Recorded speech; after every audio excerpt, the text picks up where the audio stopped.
Welcome to the Survival Guide for the 5 dangerous customers. Learn from our community how to handle them. There's a popular saying we all know: the customer is always right. It sounds good until you've spent a few days handling calls, messages, and face-to-face complaints. Then you realize that great service is more about understanding than surrendering. In this community, we share the real truth about customer service. It's not just about being polite, it's about understanding people. Most customers are good and reasonable. But there are 5 types of customers who don't just want a product. They want your time, your money, or your peace of mind. Today, we're taking a close look at the 5 most dangerous customers. We'll explain why they behave the way they do, share real-life stories from customer service workers, and show you how to protect yourself while still doing your job well. This is your Customer Service Community Survival Guide. Let's dive in. The number 1 is the bluffer customers, also known as the empty threat maker. The bluffer is the loudest customer in the room.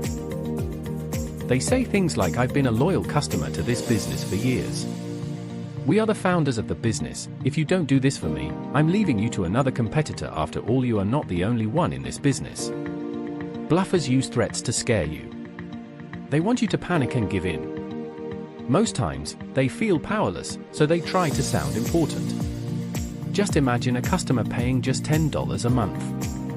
They notice a small problem that will be fixed soon. Instead of waiting, they demand a huge refund and claim they'll move their big team to another company. When you check their account, you find out they only have 2 users. In this moment, you have to stay calm and polite. Say something like, "I'd be sorry to see you leave, but I understand if that's your decision."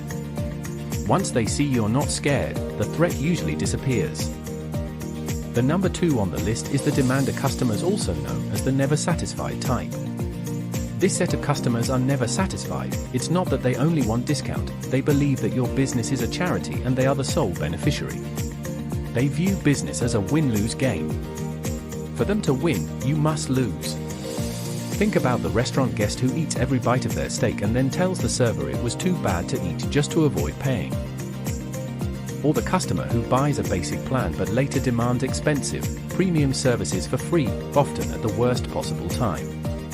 The right way to handle these types of customers is to use boundaries to protect your business. Use the policy shield. Instead of saying, "I won't do that," say, "This is how our package works." This keeps it professional and puts the focus on the agreement, not on you. The 3rd set of customers you should never handle carelessly is the blamer, also known as the blame shifter. These are the most exhausting customers because they live in a reality where they are never the problem, nothing is ever their fault. Admitting a mistake, like not reading the instructions, causes them physical discomfort. To ease that pain, they project it onto you. Imaging a customer calls tech support and is very angry because their device won't turn on. You spend 30 minutes calming them down, only to discover it was never plugged in. Instead of admitting the mistake, they say, "You should have told me earlier."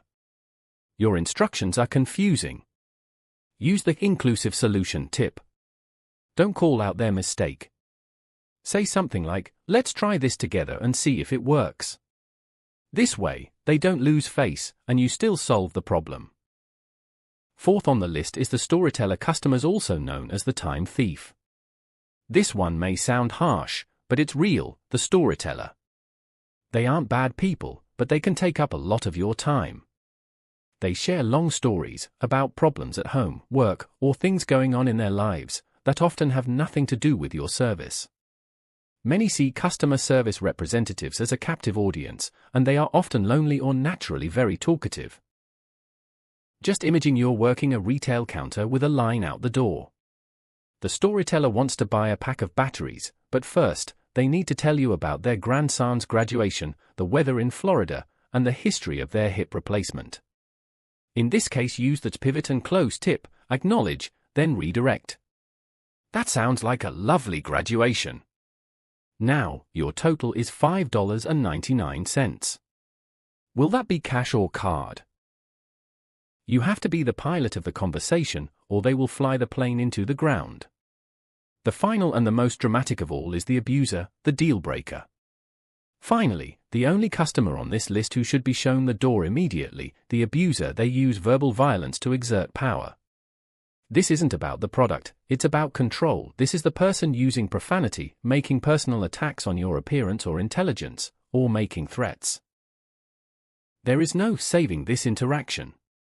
In this case, use the zero tolerance policy. Tip: you must have the backing of your management to say, "I am happy to help you, but I will not be spoken to this way. If it continues, I will end this called interaction." If they do it again, hang up. Walk away. No customer is worth your mental health.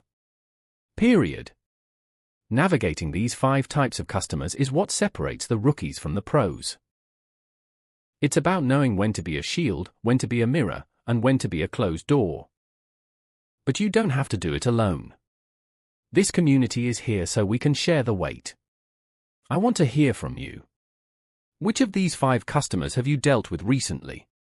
What was your experience? Please share with us in the comments section.